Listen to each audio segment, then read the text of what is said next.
के भाव ही इतना सुंदर है, मतलब रहे प्रेम के। अर्जुन भैया थोड़ा देर पहले मंच पर कहनी कि प्रेम चिन्हला नया में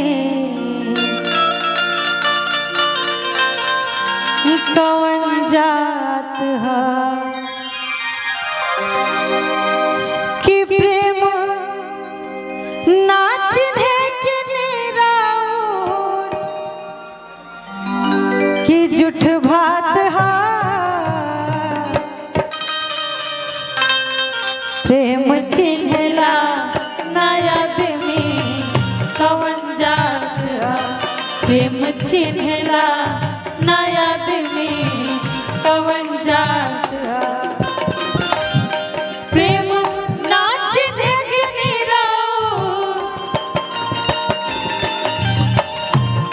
प्रेम नाच देख निराउर कि जुठ भात हा।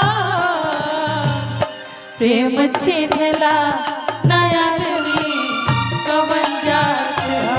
प्रेम चिन्हला नया में कौन जात हा।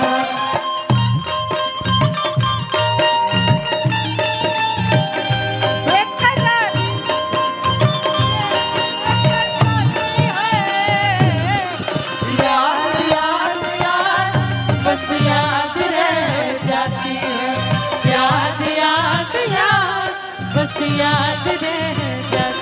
प्रेम चिन्हला नया में कौन जात हो। प्रेम चिन्हला नया में काहे कि प्रेम के रियल मतलब जौन माता सबरी राम जी से कैले रहे निस्वार्थ प्रेम। यह गाना के भाव से बा।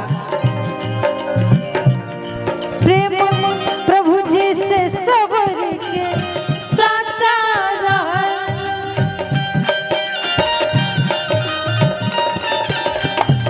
प्रेम प्रभु जी से सबरी के साचा रहल।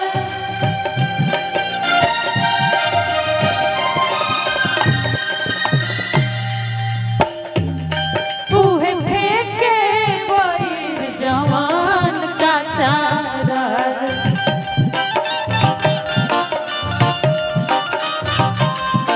उहे फेंके बैर जवान का चारल।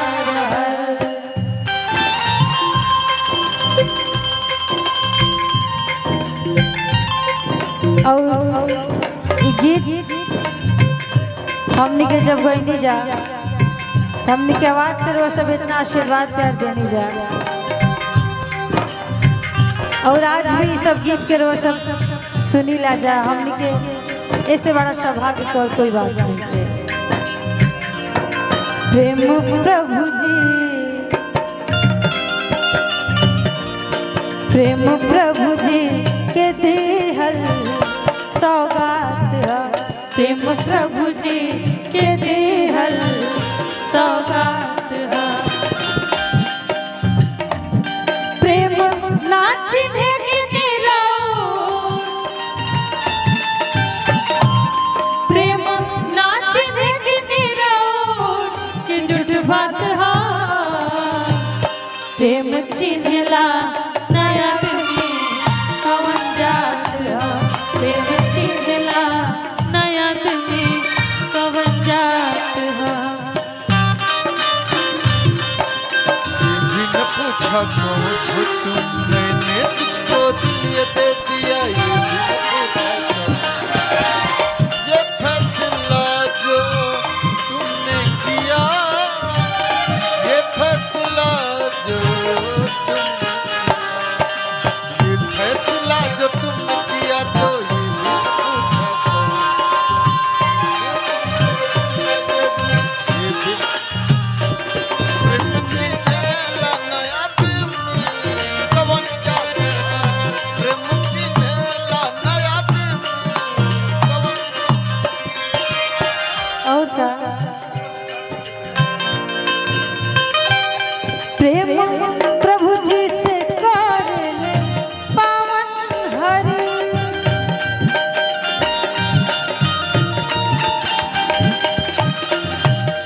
प्रेम प्रभु जी से कर ले पावन हरि।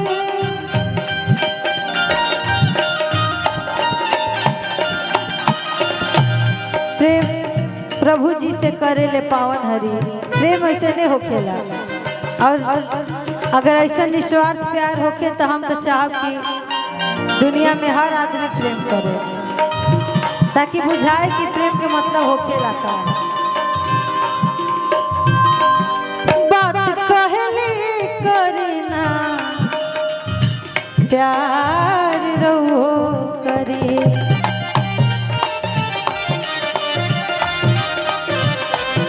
बात कहली करीना प्यार रहो करी। काहे की प्रेम दुनिया, प्रेम दुनिया,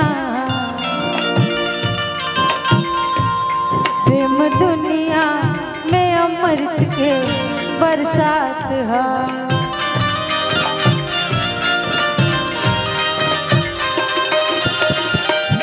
प्रेम दुनिया में अमृत के बरसात है। प्रेम चिन्हला नया आदमी कवन जात है। प्रेम चिन्हला नया आदमी कवन जात है। प्रेम चिन्हला नया आदमी कवन जात है। प्रेम चिन्हला नया आदमी कवन जात है। प्रेम चिन्हला नया आदमी कवन जात है। प्रेम चिन्हला नया आदमी कवन जात है।